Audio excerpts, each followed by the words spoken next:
Thanks so much, Chris, for all your work on this and for all the sponsors, of which I am one. And I just wanted to let you know that the Shadyside Dems are taping this, and we'll put the entire thing on our website, shadysidedems.org. I also want to thank my competitors.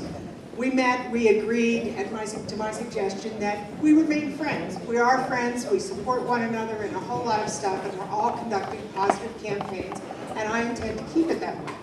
Woo! I think we can do it.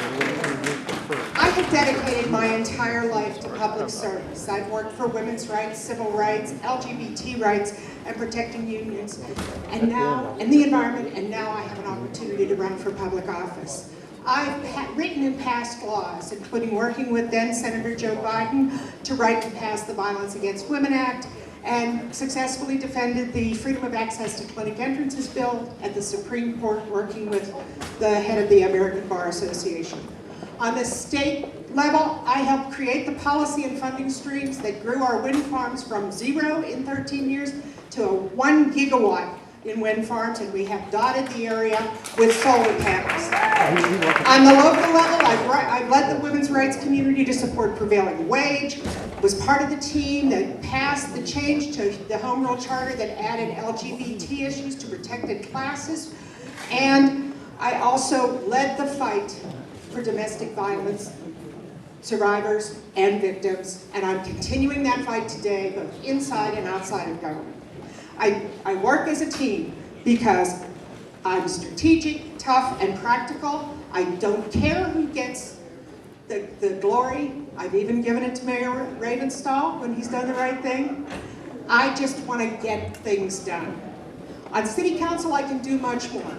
I can fight to keep the promise we made to our workers on their pensions.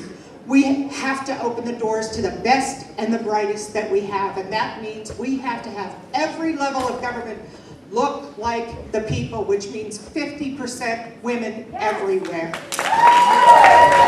We need to make safer and cleaner and fight against gun violence and make sure every neighborhood gets the services they need. We can't be the next great city without great schools, and I will lead the bully pulpit to make that happen. I will fight for the teachers and fight for the students. And I'm honored by the people who are supporting me, and I would be so honored by your vote. Thank you.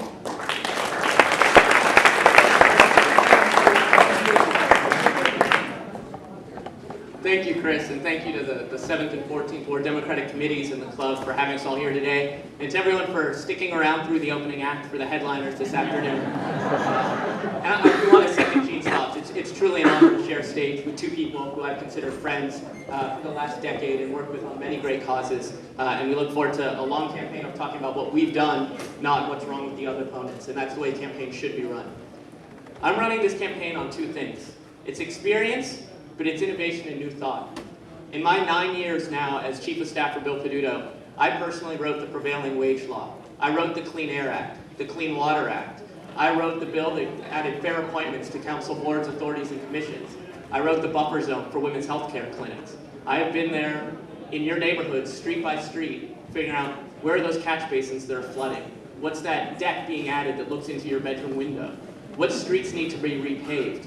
What building inspector hasn't called you back so you can redo your kitchen? Whatever the issue is, I've gone block by block addressing those with you. But experience isn't enough. You also need to have foresight into what the future holds. And I'm talking about government that supports innovation and entrepreneurship. We have too many great people graduating from our colleges and universities and companies coming out of our hospitals, and then they leave town. They're going to Boston, into Silicon Valley, into New York. And government's standing by while we don't do anything to try to keep them here. We sit there and we give subsidy after subsidy for new hotels, for new buildings downtown, but we're silent when it comes to the startup companies on Craig Street or the startup companies in East Liberty who need to know, where can I get a building that's cheap? What are the tax benefits that are out there for me? There needs to be a place in government to support them. And along those lines, government needs to join the 21st century. We call this America's most livable city, but we operate a government that's stuck in 1982. We need to look at technology and figure out how to improve basic city services using that technology out there. And that goes to street cleaning, that goes to repaving, it goes to removing the snow from our streets as you see outside. And let's just start by giving email access to all city employees.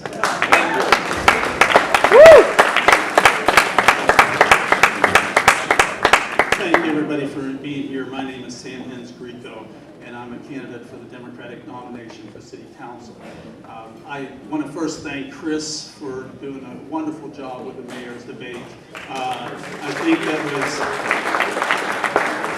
it was an excellent forum, and I appreciate the work that he did with that. I'm running for City Council because I believe Pittsburgh is a great place to live. It has been an exceptional place for me, for Catherine and I, to raise our family over the 25 years. But like any other city, we have our share of problems. And I think the voters in District 8 are looking for somebody who's going to be working to find innovative solutions, practical, functional solutions to the problems. We're looking at problems like the tax exempt problem, the problem with our pension, and figuring out how do we resolve those problems. And also looking at grassroots, I'm looking at other problems and figuring out how do we work at the grassroots level to take ownership of problems and be part of that solution. And this past week when I had my announcement, I talked about my rain barrel initiative, and it's the exact type of initiative that I would be working on and bringing leadership to City Council. It's a program that asks everybody to be involved in it. The other thing I think is incredibly important, what the voters in District 8 want, is somebody who's going to bring in consensus on City Council. And that's the experience I have as an attorney for the last 27 years. I've been negotiating and mediating and working to help people figure out problems. And many of you in this room, you know me. You know my history, you've worked with me. You've seen 10 years ago today actually, we started Catherine's campaign in this room. And you've seen the work I've done.